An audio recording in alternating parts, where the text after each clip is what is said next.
De eerste boom werd maandagmiddag symbolisch geplant op het Gouden Leeuwplein in Venray. Wethouder Jan Lonen is enthousiast over deze ontwikkeling en hoopt zo snel mogelijk te kunnen genieten van het vergroende plein. Het heeft ook een poosje geduurd eer we zover zijn. Hè. Volgens mij hebben we er wel een paar jaar over gepraat, maar gelukkig zijn we nu zover. Ja, we hebben echt met alle partijen die hier een rol in spelen hebben gesproken om ook input op te halen, dat iedereen zijn zegje kan doen, zodat we ook al die ideeën en plannen mee kunnen nemen. Dus de bewoners, de gebruikers, de ondernemers, de kermis.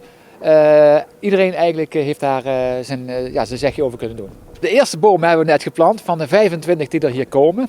Nou, het plein is 3.500 meter groot ongeveer, het Gouden Leeuwplein. En daarvan wordt 1000 meter ontsteend, om het zo te zeggen. Dus er komen gras en boomplanvakken. Dan wordt het een stuk groener, een stuk vriendelijker door. Dat helpt om de hittestress te bestrijden. Dat helpt ook om verkoeling te krijgen hier, maar ook om water op te vangen. En een heel andere beleving te geven van het gebied hier. Hè. Dus minder stenen en wat meer groen.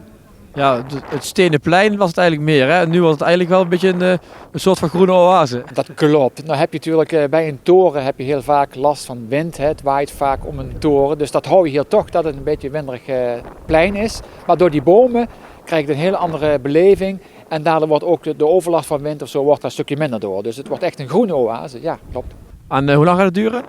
Een aantal weken nog en dan moet het klaar zijn. Dus de bomen moeten voor eind deze maand geplant zijn, hè? Het plantseizoen is voorbij. En de rest wordt dan ook de komende weken, komende maand opgepakt.